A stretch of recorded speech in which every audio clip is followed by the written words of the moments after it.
So you've grown to now dozens of branches across many states, and most companies lose their soul somewhere in that expansion. We started growing right in the worst time of mortgage history. It was like 2007 or 2008. In 2022, interest rates went from 3 to 7, and the mortgage business literally around the country dropped 60 to 70%. So the mortgage industry runs in cycles, as you were just saying. So the rate spikes, the market freezes, people panic. I got in the business in 1983 and rates were 14.5%.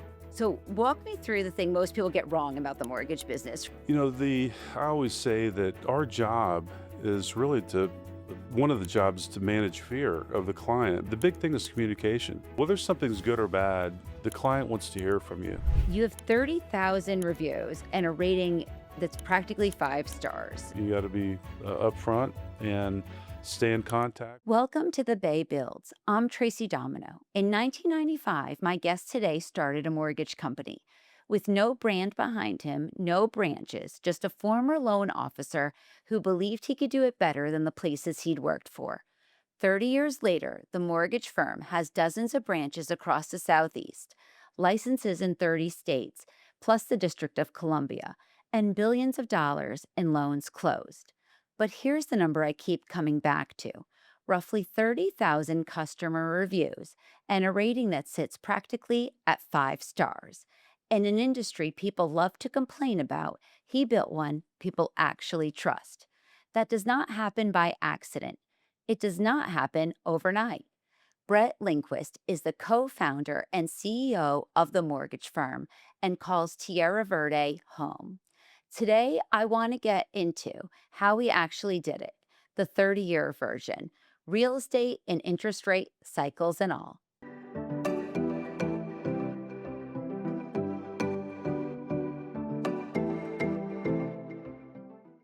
Brett, welcome. We're so happy to have you. So tell us, you spent years as a loan officer before you ever built your own company. What was happening in those years that made you believe that you could build something better on your own? What's interesting is I graduated from Florida State with a finance and real estate degree.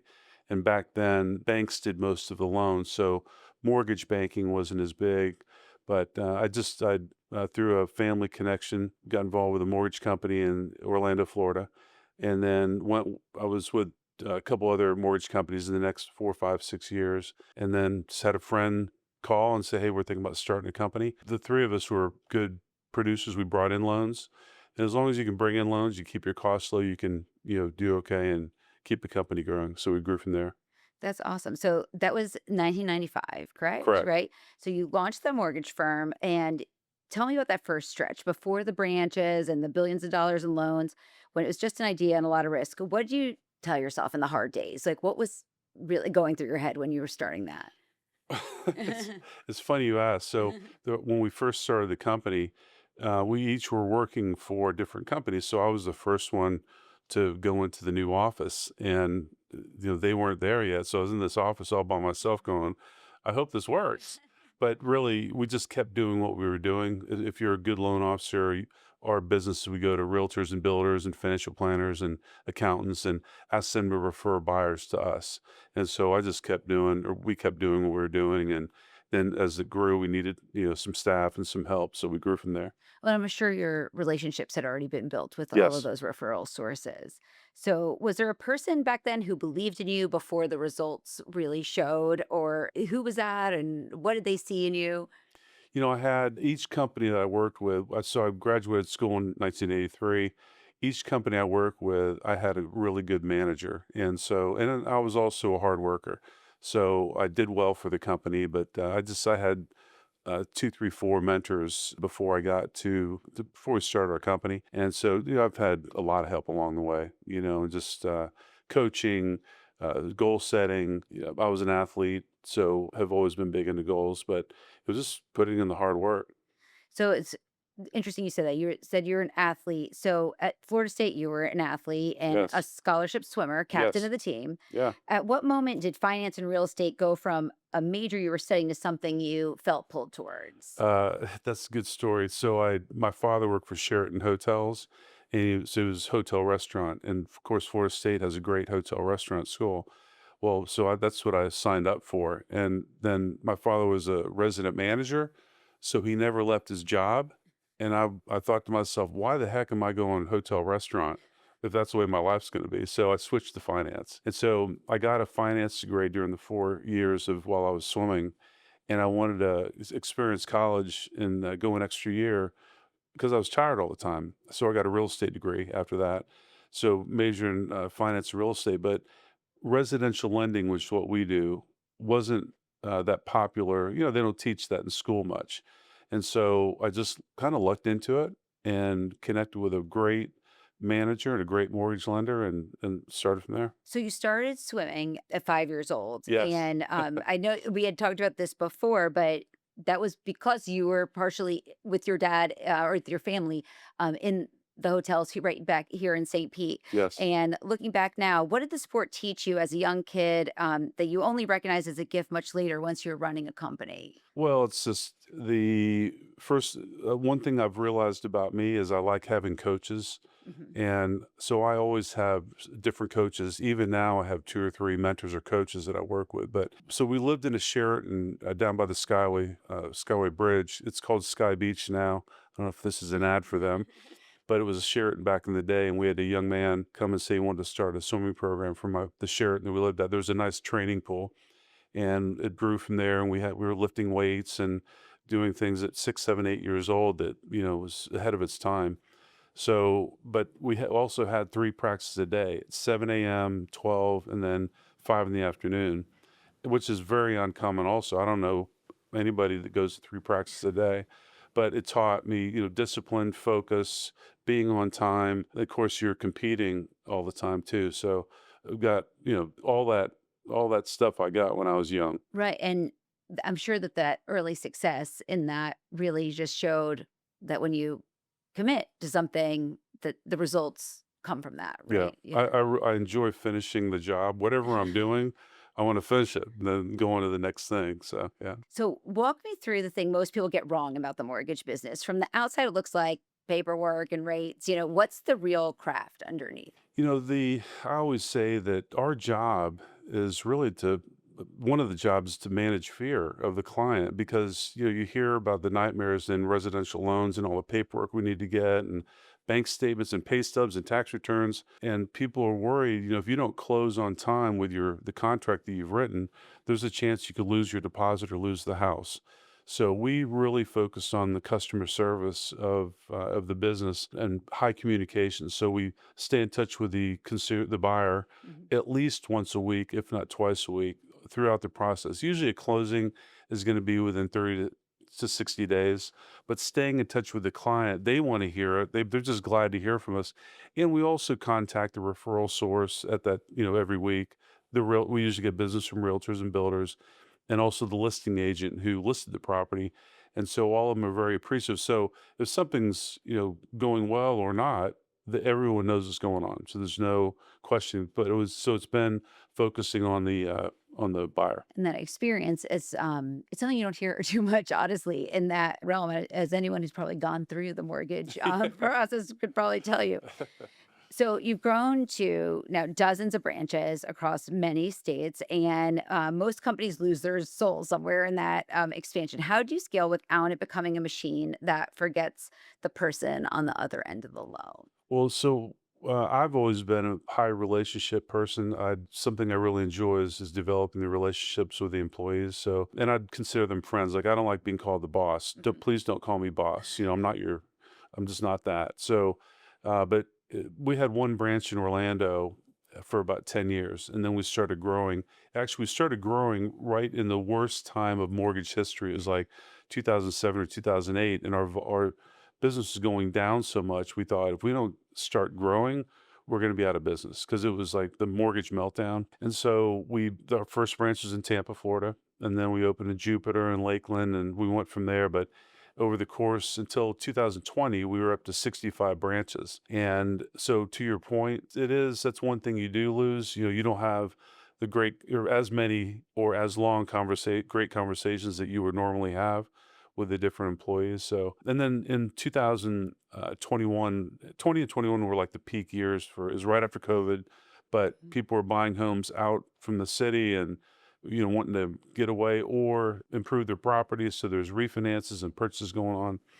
And then in 2022, interest rates went from 3 to 7, and the mortgage business literally around the country dropped 60 to 70%. We ran every branch like it was a its own business, so like on a profit and loss. And if the business is going, was losing money, you have to cut expenses, or unfortunately some people. And there was companies out there that thought, oh, we can keep this thing going. So they were paying money to recruit, kind of like NIL right now, to recruit. So we've shrunk down to probably 40 something branches. And then lots of our branches work either remote, they work out of their home. Mhm. It's more of an electronic, application process. And so I think we're down to 26, 7, 8 branches right now, but it's because those are the locations of the Sure. branches. So we're in 30 something states. I think we're in 20 something states now, and it's the business has changed. We really try to make it convenient for the home buyer, and so when you're doing things over the phone or computer, and then having signatures done electronically, it really helps save them time and money. And so that's why we've shrunk the number of branches. Uh, Sure. No, that makes sense. but S now, but Yeah. to your point, I'm having better conversations with our people. Again, nice, relaxed, not worried about making the next phone call conversations. Well, I'm sure the people who are there and are able to manage through these higher interest rates are the people who really know what they're doing and can manage the relationships. And everyone probably could have been in the mortgage business in That's 2021. it's funny. I was in New York and I had a taxi driver giving me mortgage advice, and I'm like, when that started, when they start giving you stock advice or mortgage, it might be the peak. But I got in the business in 1983, and rates were 14.5%. Wow. 14 and a half. Now they went down from there, even though rates are currently they're right in the sixes probably, which is high. If you got in the business, within the last 10 years, you were used to 3% rates. And so it is, but if you do the right things, no matter what, people are still buying homes. Sure, of course. So in some businesses, they're 50 to 100% refinance shop. We focus on people buying the home, but we also do refinances. But our business is about 15% refinance, about 85% purchase. And we do that intentionally because people are still always going to be buying homes. And even if rates go up or down, they're still buying. If you do all refinances, you don't contact people who send you referrals, then you go to zero, or you're going out of business. Sure, sure. So now you have 30,000 reviews and a rating that's practically 5 stars. So that is not an accident. What do you actually do differently that produces that? And can that even be taught? It can be taught, but there's a company that did reviews, and I think we were the number one company at the time out of, I don't know, 300 companies. And we had, I don't know how many loan officers, but it was a big number in the top 100 out of 30,000 loan officers also. So, we focus on technology, making it easy for our realtor or our referral partners to do business with us and the buyer to do business with us. The big thing is communication. I mean, whether something's good or bad, the client wants to hear from you. And so many people, if something's not going well, they're scared to call the client, and you just can't do that. You gotta be upfront and stay in contact, because if you don't tell the client, the problem that's going on is now your problem. If you Right. tell everybody, everyone knows the problem, and everyone get together and solve the issue, whatever that is. Might be an inspection problem on a home, or maybe the appraisal came in high or low or whatever. So there's conversation around that. So the mortgage industry runs in cycles, as you were just saying. So the rate spikes, the market freezes, people panic. You've lived through several of those, as you Yes. said. What does a downturn reveal about a company that the good years hide? Well, yeah, like you said, when rates are in the threes, anybody can do it, right?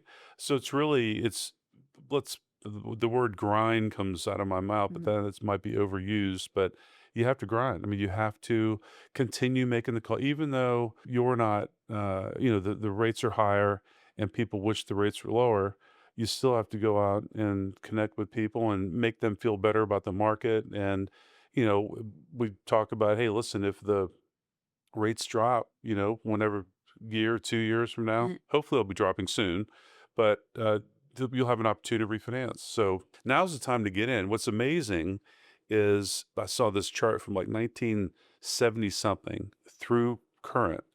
Home values go up 6.65% every year. Now it's not every year. You're going to have these big up and then, some Mhm. big downs, but the average increase appreciation is 6.65%. So even if you buy something and the rates are a little bit higher, yes, the payment's higher, but the value of your home is also going up. So value's going up and you're paying the mortgage, so the mortgage balance going down, so you're increasing your net worth. That's really actually that, like, really just hit me because I think people aren't thinking about that when they're thinking about, like, the cost of purchasing and, we hear so many things about the cost of real estate, Right. especially here in this Tampa Bay area, and if you wait around for the rates, that's not really good that's not Well, gonna be a winning, strategy, I don't really Well, no, think there. to your point. So, values always seem high when you're a buyer, right? Right.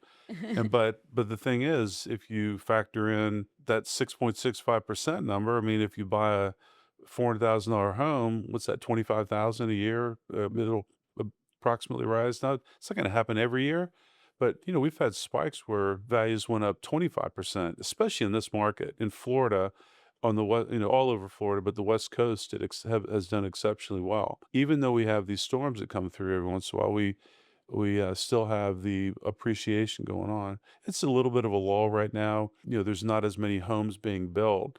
I keep hearing that there's 3 million. We need 3 more million homes in the U.S. Well, and I'm wondering why the builders just don't Mhm. build them, but they're concerned. Back in the 07 era, rates were so low and everybody's buying, they just kept building.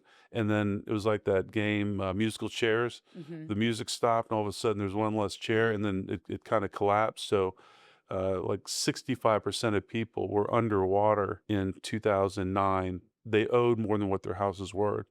And so there's a fear there. And builders got burned because they bought land expecting to build, and then they had to give the land back, or they had to sit on the land for longer, and they overpaid for that land also.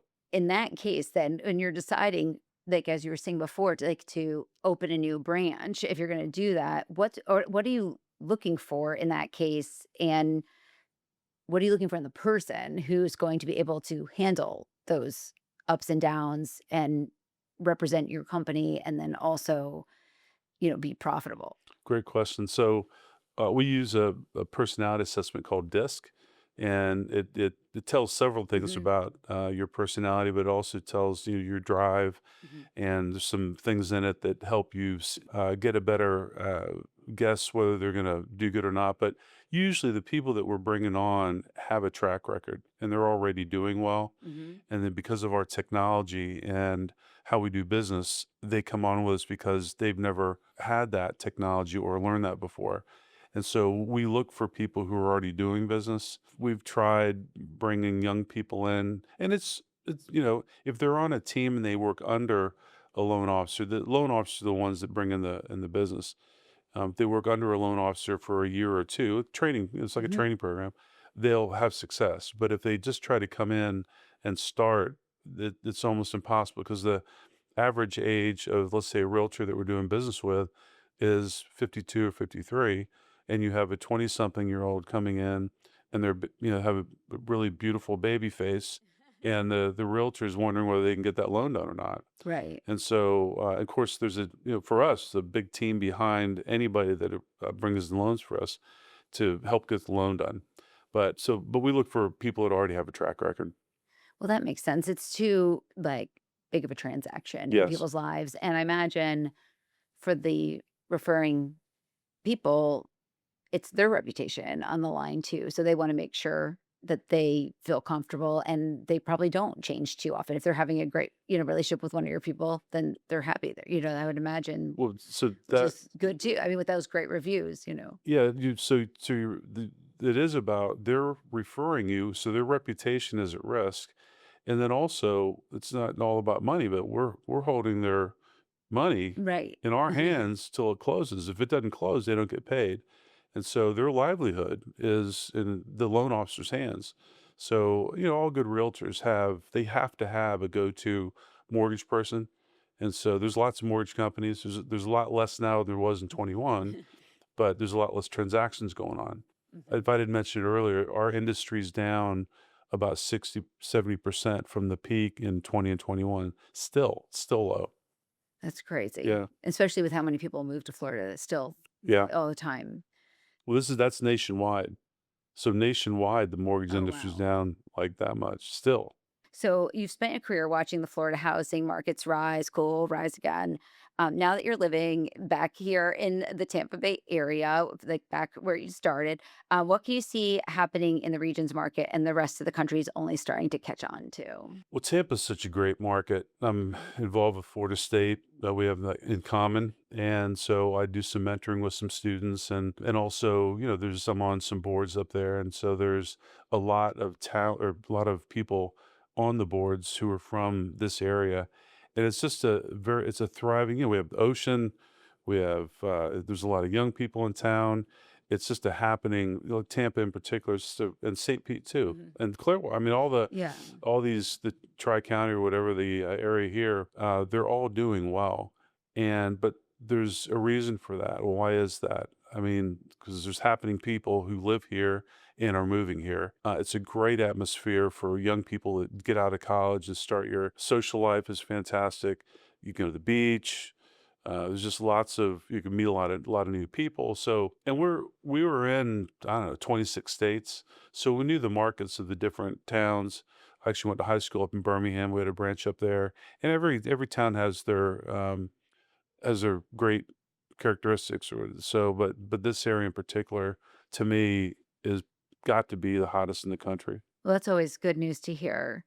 So, back to your swimming for a second. So, you're a swimmer at heart, and swimming is one of the loneliest sports there is. So, it's hours in the water, just you and staring at the black line. So, how much of who you are as a CEO is actually that solitary disciplined kid and who never really, and how much of that never really left you? I always say, swimmers are a little odd because if you stare at the bottom of a pool for, 5 hours a day, you got to be a little aware. But I'm a social being, and so I like communicating with people. Everybody's a little bit different, and some introverts are good, more, they like being by themselves more. Extroverts like being around people more. But for me, it's the discipline. It's you as an athlete in general, you are putting your body in pain intentionally. And so, like, I would say athletes have a pretty high tolerance for pain, but that's one thing that I think about. It hurts when you're doing a lot of the training that you're doing. I'm not saying it hurts to have your business going, but like at Florida State, we swam outdoors all year, and it would get below freezing, and we're out there. Speedos are don't cover much, right? We actually had a dual meet against Florida one year, and it was I want to say 32 degrees out, and there's a NCAA rule that you could not put a towel down on top of the starting blocks, and the starting blocks are metal. Now we didn't stick to them, but at 32 degrees, you get behind the block. We had full length robes. We'd stand up, get on the block, but ultimately you're have no clothes on for about 20 seconds, and so the first lap or 2, when you put a cold hand in hot water, you get pins and needles? That's how your feet felt. You're standing on cold metal. But so some of the stuff that we in training that we went through, I always look back and go, "Man, if I could do that, I can do anything." And so a lot of it's about, they talk about practice, Mhm, practice. mhm. Well, practice is you put yourself through the, pain and agony. When you do the race, it's the glory and the happiness that you get out of hitting your goals. Well, and building your grip muscle, right? Like, if the harder things you do, the less it feels hard, I guess, right? Well, So, and so I think a lot of people they want to, they just want to just I want to have a good life, and but the things that the challenges or those are the opportunities to grow. And so I'd love to have a super easy life, but it's nonstop. With our business, adding or subtracting employees, just it's kind of a nonstop thing. But if you can the more, not, I want to say pain you go through, you're going to have more growth. You're going to learn more. If everything's status quo forever, you're not really changing much. So that's awesome. And then going back to the Florida State thing for a minute, you and your wife Cindy have given a remarkable about back to Florida State in terms of gifts and scholarships. Is there part of that generosity that is about gratitude? Is about legacy? What motivated that for you? Yeah, I've gotten back, you hear this a lot, Mhm. but I've gotten back way more than I've given. And so I first got involved with the boosters who help raise money for sport. I actually had several opportunities to play golf with Coach Bowden, but as an athlete, I was focused on helping the boosters. And then the dean of the business school came and got some boosters and recruited them to come to the business school. But the friendships that you make, you meet some of the athletes. If you've given money or given a scholarship to the academics, you get to meet the students. And the way, like Florida State, I think the average SAT in the Florida State was 4.6, and the average I'm sorry, the grade point was GPA. 4.6. The Mhm. SAT was like 1,300. Mhm. I mean, these kids are like super smart, and they CLEP, or they take college credits or get college credits because they're in advanced placement classes. And so a lot of the students now are coming in as a sophomore. So we don't call them freshmen, we call them first year, because they're already a sophomore, or close to a junior. But they're super smart, and they have great people skills. They're sharp. And there's 80,000 applicants in the Florida State, for example, and they only take 8 or 10,000 a year. So they want to give opportunity to everybody. But if you have to hit those numbers, then you got to start as a freshman or Mhm. sophomore in high school to start doing really well if you want to go to the top schools now. So then on that same note and the giving back, what's something you believe would make you like feel successful, but that actually didn't? Like when you were looking at it from like back years ago, like something that you were thought you would be a goal of yours, but then like as you were achieving that, you're like, that's not really was it? It's happened a lot. Oh, I mean, okay. it's happened a lot because, I never, when I was living in Orlando after school, I was involved locally with the boosters, but I never thought I'd be on like the national board. And then from there, I got on the business school board, and then I ended up becoming chairman of the business school board, and never thought I'd get there. And then with the success of our company, I actually got inducted to the Business Hall of Fame. I mean, come on, there's just no way. It's just things happen, and it happens over time, but never ever did I ever imagine most of the stuff that's going on. It's really cool to see though. It's I think just as an alum watching other alums succeed and watching the success of the current students is really I think it's very exciting. Now back to you said with your business partners for a minute. Now you've been running this company for 30 years with the same partners, right? And that's really rare and incredible success also. So tell me a little bit about that and how that came to be. So there's three total partners, and over the years, if there was a disagreement or a decision to make, if there was two against one, that's how we went. Mhm. And so really, there's times where you're upset about some decisions because the other two, or, someone might be upset, but for the most part, we agree on almost all the stuff we're trying to do. But that's just how we've run the company. We all have different strengths. One partner is very analytical, and so he handles payroll and the accounting stuff. Another one handles the operations piece, and I focus on the sales. We all work together in each area, but we've focused on those. And so if you focus on your strengths, it really helps the business as a whole grow.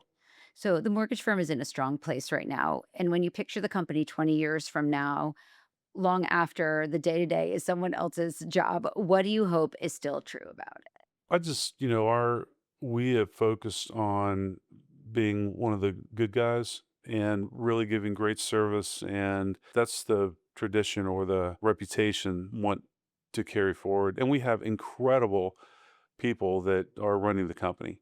And so, not when I say running, all of our managers, by the way, we're 65% women.